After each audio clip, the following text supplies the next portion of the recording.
بسم الله الرحمن الرحيم والصلاة والسلام على أشرف المرسلين.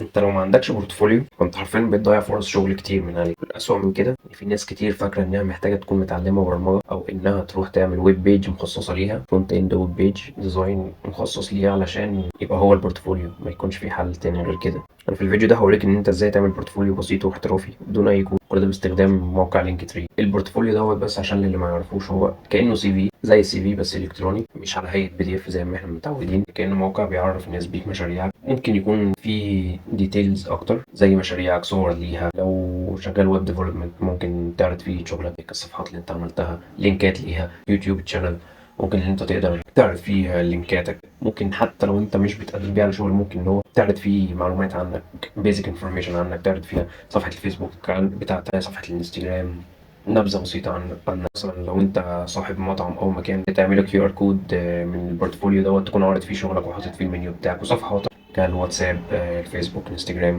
نيجي هنا في جوجل نكتب لينك تري، نعمل ساين اب فري، فطبعا نظامنا كونتينيو الجيميل.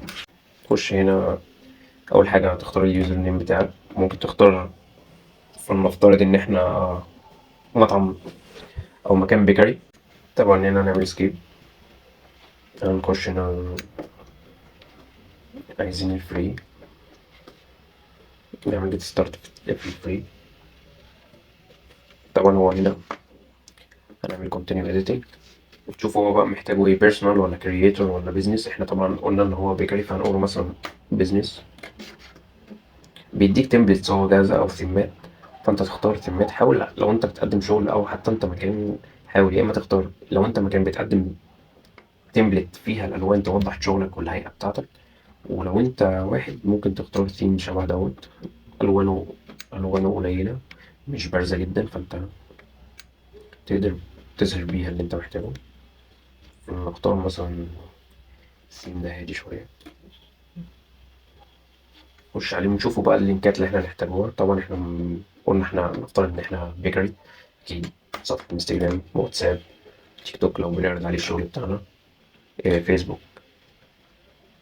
بس ومن جوه نقدر نضيف تاني اللينكات بتاعتنا. هنا ممكن بنضيف الاسم اه، وهكذا،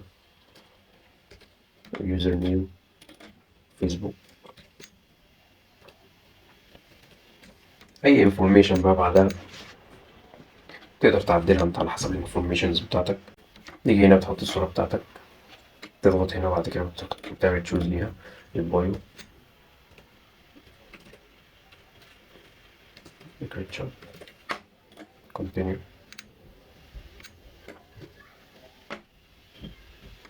بس وبكده هو يكون ظهر معانا. ده شكله هو على اليمين، ده اللي هيظهر معاك على التليفون او على صفحة التليفون. هنا اللي انت الايديت اللي انت عايز تعدله، عايز تعدل التيك توك هنا، عايز تعدل الفيسبوك، ممكن تضيف صورة هنا الفيسبوك يظهر بيها، هو هنا ضايف لك دي اللي اوت بتاعتها. عايزه ان هو يكون مربع شبه دوت كده، ولا عايزه يبقى كلاسيك شبه الانستجرام والتيك توك اللي ظهر اللي تحتيه. اهو هنا بص عمله بالشيب ده.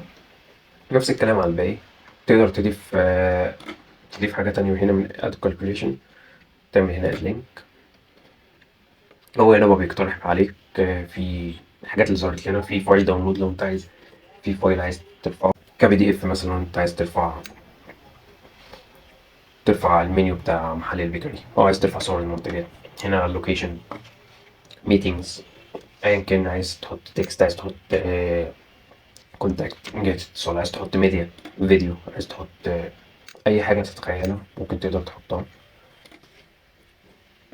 وتعدل عليها، تحط لها صورة، تحط تظهرها باللاي اوت اللي انت محتاجه، المربع الكبير او المستطيل دوت بالصورة، وبالفيزابل نيم اللي هو اللي انت محتاجه، الصورة بتاعتك. كل ده بشكل جميل وبشكل بسيط وبطريقة عمل بسيطة. بس تقدر هنا في الآخر تعمل شير، ممكن انت تعمل كيو ار كود تحت اهو، هو في الداونلود بتاعه بي ان جي والسي في جي، احنا طبعا هنحمله بي ان جي عشان يظهر للتليفونات اكتر. وفي نعمل قابل لينكدين بحيث ان اللي عايزه يخش عليه ويشوف اللي احنا بنقدمه واللي احنا بنعمله. وبس كده. لو استفدت أي حاجة من الفيديو أتمنى تعمل لايك وسبسكرايب للقناة، واعمل شير للفيديو بحيث لو انت استفدت غيرك برضه يستفيد. السلام عليكم ورحمة الله وبركاته.